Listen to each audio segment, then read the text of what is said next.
Imagine you bought a house. Not a mansion, just a decent place. You saved for 10 years, you signed the papers, and you picked the paint. Alabaster white for the living room. You bought a vintage wool runner rug. It is yours. It is Friday night. You are sitting in your favorite armchair with a cup of Earl Grey tea. Steaming. You are 3 pages into a novel. Suddenly, the front door gets kicked open. A stranger walks in without knocking. He doesn't say hello. He is wearing muddy combat boots, and he is screaming about a political scandal in a country you have never visited. He walks right across your white carpet, tracking mud everywhere. He goes into your kitchen, eats your leftovers, and leaves the fridge door wide open until the milk spoils. 5 minutes later, another stranger barges in holding a megaphone. She is shouting about how much better her vacation was than yours. She holds a picture of her abs in front of your face and screams, "Look at what you aren't!" Then she leaves. But she leaves the front door open. The wind blows in. Leaves blow in. More strangers blow in. Now, imagine if you just sat there. You didn't call the police. You didn't grab a baseball bat. You didn't even stand up. You just sat there, sipping your tea, watching the mud dry on the rug, thinking, well, I guess this is just part of home ownership. I guess I have to listen to them. That sounds insane. You would never let that happen to your physical house. You would install deadbolts. You would get a German Shepherd. But you let it happen to your mind every single day. Your mind is supposed to be your home. It is the only real estate in the universe that is truly yours. But you have taken the front door off the hinges. You let the angry email from your boss walk in and rearrange your furniture. You let the algorithm walk in and smash your windows. You let a rude comment from a user named User7849 track filth all over your self-esteem. You have no perimeter. You are living in a house with walls made of tissue paper. And you are wondering why you are always freezing. You tell yourself you are distracted. But no, you are being invaded. And here is the catch. You think it is your job to let them in. I need to tell you a story about a man who lived in the nightmare. We usually picture Marcus Aurelius as a statue, a bronze philosopher king sitting in a marble palace in Rome eating grapes. But that is not where he wrote his book. He wrote Meditations in the mud. It was 170 AD on the northern frontier, near the Danube River in modern-day Austria. It was winter. It was damp. And it smelled like dying horses and wood smoke. He wasn't sitting in a library. He was in a military tent, freezing his hands off. His life was a disaster. His empire was crumbling. The Antonine Plague was killing 2,000 people a day in Rome. His borders were being overrun by the Marco-Manni tribes. His wife was rumored to be cheating on him. His son was a violent psychopath. And his best friend Cassius had just betrayed him to steal the throne. Imagine the noise. Couriers sprinting into his tent every hour. The Legion is starving! The flooding is worse! The Senate is angry! He had more notifications in a single morning than you get in a lifetime. And yet, at night, when the camp went quiet, he would light a small oil lamp. He would ignore the cold, and he would write. He didn't vent. He didn't whine about the betrayal. He wrote about a fortress. He wrote, "The mind in itself has no needs unless it creates them. It is undisturbed unless it disturbs itself." He built what historians call the Internal Citadel. He realized he was the emperor of Rome, but he controlled almost nothing. He couldn't stop the plague. He couldn't make it stop raining. He couldn't make his enemies have mercy. If he let the chaos inside his tent enter his head, he would break. So he built a wall, not around the empire, but around his mind.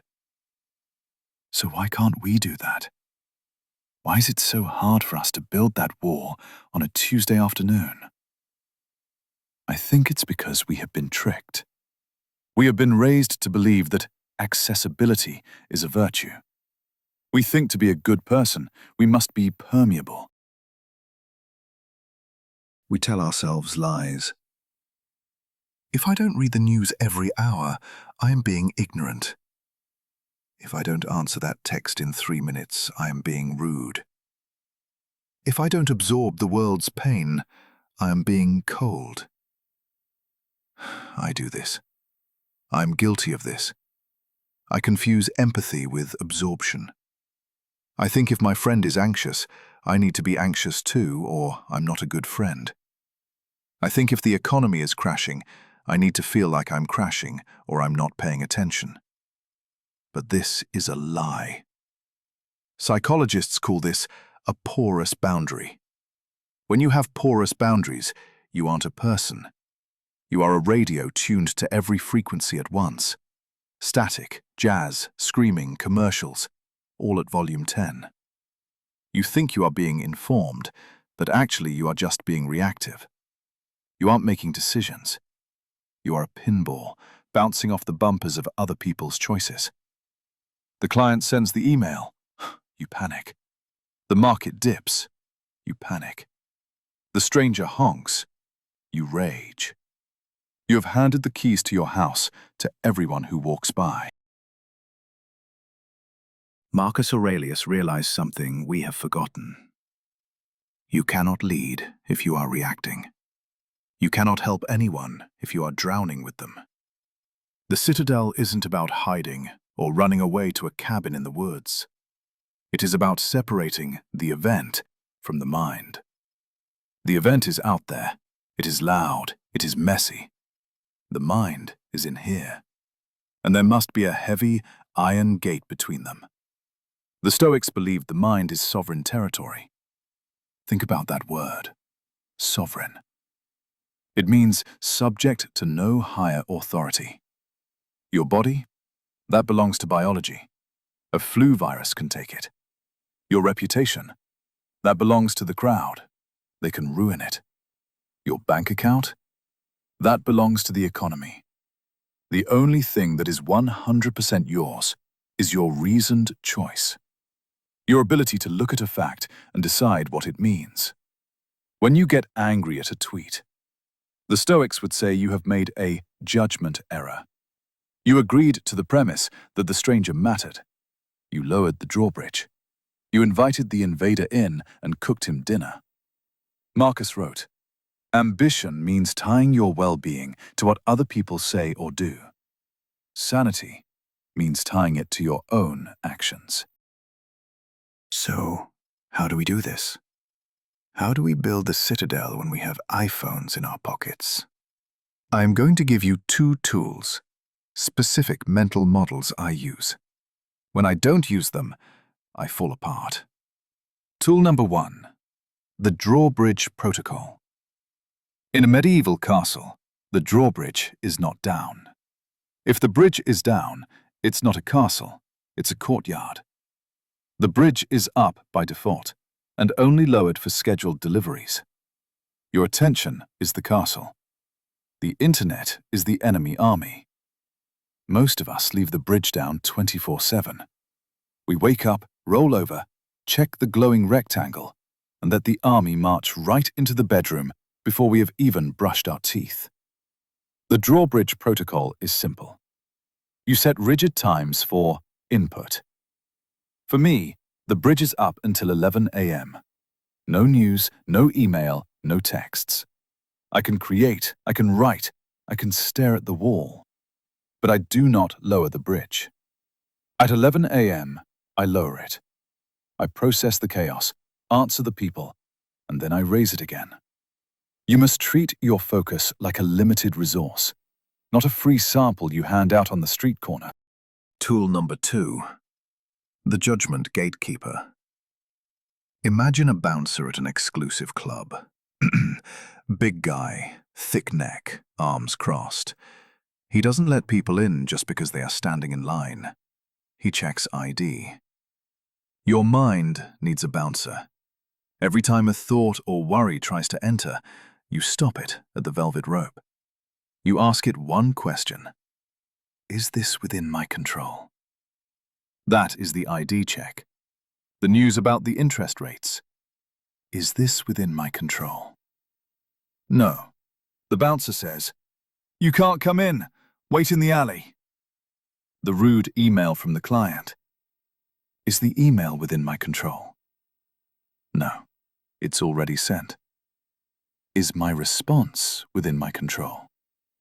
Yes. Okay. The response can come in. The anger stays outside. You have to catch the thought before it becomes a feeling. We usually let the thought run straight to the VIP section and start smashing bottles. Put the bouncer at the door. If it's not under your control, it's not on the guest list. The world is not going to get quieter. Next year will be louder than this year. The algorithms are getting smarter. The outrage is getting optimized. And the demands on your attention are going to scale up. You cannot wait for the noise to stop. If you are waiting for a calm week to finally feel at peace, you'll be waiting until you are dead. You have to build the walls now. You have to realize that you are the landlord of your own head.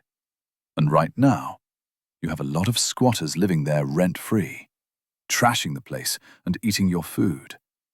Kick them out. Raise the drawbridge. Hire the bouncer. Be the emperor of your own mind, even if you are sleeping in the mud. Lock the door.